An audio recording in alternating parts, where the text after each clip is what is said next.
what is a ramp test? Why do we do them? And at the end of the video, I'm also going to cover how you can do your first or second, whatever, however many ramp tests you've done, do your own ramp test. Now, the reason I'm speaking about this today is because today I did a ramp test on this bike right back here, and it was grueling. But, I bring myself back to early last year when I didn't even know what one of these ramp tests was. So what is a ramp test? A ramp test is a functional threshold power test that essentially brings you from a low level of power at steady state, and every single minute it'll ramp up the amount of power that you're supposed to be outputting on that bike. So every minute on my specific ramp test, the power requirement for me to be able to continue on with the test was an additional 20 amps. So if I start at 100, oh geez, I said 20 amps, that's too much of my electrical engineering getting in the way. If I start at 100 watts at the beginning of the test, every minute it'll go up by 20. So minute 1 will be 100, minute 2 will be 120, 3, 140, and you can do the math from there. If you run one of these tests through a simulation software like I have here on my laptop called Zwift, it will automatically calculate your FTP. Now this is obviously the best and the easiest way to do this. The way it's calculating it, now you can find this equation online if you really want, or use this rough estimate, which is what most people do. Find the maximum power that you were able to hold for 1 whole minute and multiply that number by about 0.7. Now, I'm lucky I don't have to do the math. Today, on my ramp test, I was able to hold 300 watts seated for a minute straight, and I failed at the 320 power level. So what does this mean? This means that based on the math that I just shared with you, my FTP ended up being 227 watts. Now, this is basically the magic number of how much power my legs can output for a given period of time. And the general period of time as it pertains to a ramp test and functional threshold power is around 20 minutes. So the higher your number, the more power you can output for a long period of time. Now, why is it important that we do a ramp test, especially at the beginning of a training cycle? Well, over time, obviously, your legs will either increase or decrease in power depending on what you've been doing in your off season. Typically, and in my case specifically, my legs were getting slightly weaker over the period of time that I wasn't doing cycling specific training. Now, what that means for me is my FTP dropped from 243 to 227, which, honestly really isn't that bad, and it's not a bad way to start the season, especially with what I'm about to share next. Now, the reason why you're doing this FTP test, if you are using a software like Zwift, and there's plenty other softwares out there, all the cycling softwares will rely on this very magic number for all your workout creation, is based on that FTP, this software will determine the ranges of power that you should be outputting to stay within any specific range between zone 1 through zone 7.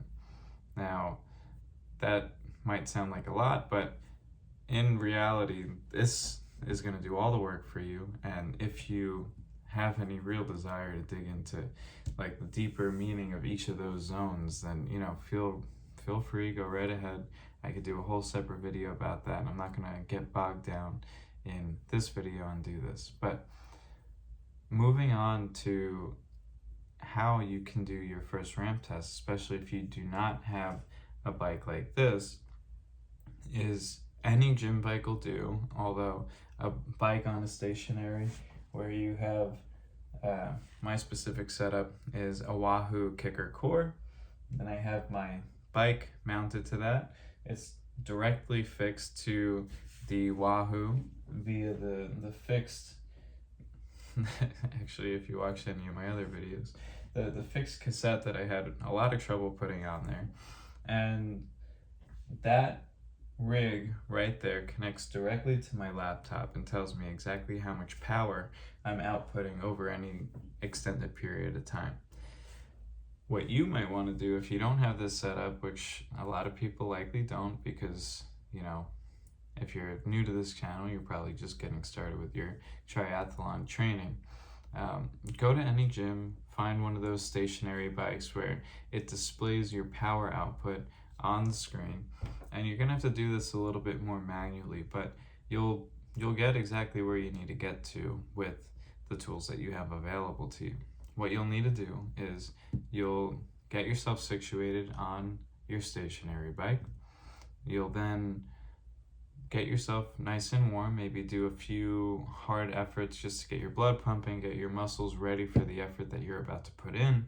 And then when you're ready, you're gonna have to hold your power at 100, and every minute, like I described before, you're gonna have to manually either increase the resistance that the stationary bike has to display the amount of power that you're aiming to output, or you're gonna have to pedal faster to meet that power output at the current level of resistance that you're at. I recommend increasing the resistance, but that's just me, because ideally, if you're doing a stationary or if you're even doing a cycle like this, your cadence, which is the rate that your pedals are spinning, should stay relatively stable.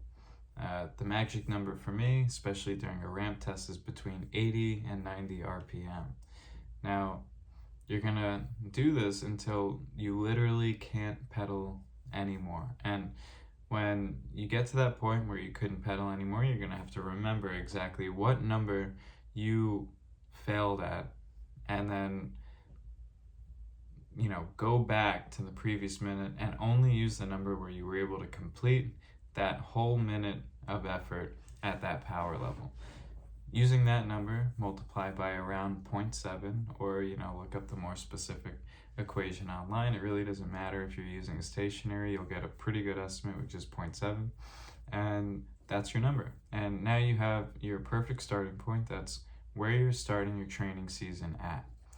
The reason you're testing it at the beginning of the season is because pretty much every month or so,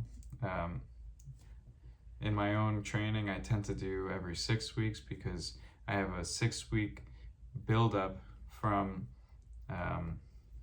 FTP tests to increase the intervals that I'm training at my zone 4 level week to week. And at the end of this specific 6-week cycle, I'm basically maxing out my zone 4 effort at the FTP that I got during my test. And that it's a whole nother world of a whole nother video, and zone 4 interval training, what the benefits are, and how that is the really only workout to increase your power level and power output, functional threshold power. Again, that's for another video. I'm doing a little bit too many references to different topics that I could cover in this video. But the real important note here is that this is going to take you to failure. You do not want to be doing this all the time. You shouldn't do it every week. You shouldn't do it every 2 weeks. It's going to be extremely taxing on your body. And just for perspective, me on this bike, maxing out, going until I literally couldn't pedal my leg anymore. I nearly passed out at at the power level that I finished at, because of how much effort I was putting in to maintain that power level. So by the time I was done with the test, my legs physically couldn't push the pedals any further, and I was basically on the verge of passing out. And not saying that that's where I want you to go, but that's pretty much where I go every single time I do one of these tests. Another quick note, the FTP test is about as physical a test as it is mental. And what I mean by that is you're going to want to quit much sooner than your body is able to keep pushing forward. Like around minute, I forget the minutes, around power level 280, as I was holding 280 for that whole minute, I felt my legs slowing down. I felt this deep desire to quit. I had almost every fiber of my body completely on fire, burning. My legs were on fire, burning. And everything was telling my body to quit. And the only thing that kept me going was my mind. My mind was basically saying, even if we pass out, like this is a max test, I have to get to the point where I physically can't move my legs anymore. And that brought me through the power level 280 and through the power level 300 and up to 320. So the point where I wanted to quit was over 2 minutes before my body actually failed. And there's many lessons in there, but the bottom line and the real story here is the only way to get your actual number and the number that you're seeking to get is to bring yourself to the point of failure. Otherwise, yes, you will still get training benefits, but your zone 4 interval work and zone 3 work and even the zone 5 sprints that you'll be doing on the bike will not be at your actual level where you're going to get the most benefit. So keep that in mind. Do your best. It is, again, extremely mental, extremely physical, extremely taxing. Get a good warm-up in, do this test, and you'll be ready to start out your training season. So, like I said, my number today was 227, if I'm remembering right. That's pretty on point. Now, here's an interesting note about that number. It's the same number that my FTP was at about 3 months into my last Ironman training. And not only that, but my VO2 max at the end of this test was about 52, which is around 10 points higher than last year's at that 3-month mark. So what that tells me is that my power level is the same as a pretty well trained up Nick, right? And my VO2 max was much higher now than it was back then. So I'm coming into this prep quite a bit more fit, and with this having been my first ever of this training season hard cycling session, hard cycling effort, I anticipate that in the next 6 weeks that FTP will probably get back to the 243 range, and then I'll be in a position to pass my best ever power level, the 243, and my VO2 max will continue to increase along the way. So we're looking good as a start to the season, and hopefully there are many of you out there who decide to join me in this path, in this pursuit of improvement and growth and, you know, physical excellence, whatever you want to call it. We're doing Ironman here, so and don't mind me if my brain is a little bit shot. I did almost pass out within an hour ago. So that's all for today's video. If you like what you hear, I do make these daily, so I'll see you in the next video. And if you like the information, I actually wrote everything that I said today, except probably said much better, much more cleanly, in an Ironman Mastery training plan. So I have a link in my bio to see that, to buy that, and if you want to learn everything you can about Ironman in a much more concise way than I can describe it, then check that out. All right? Have a good one.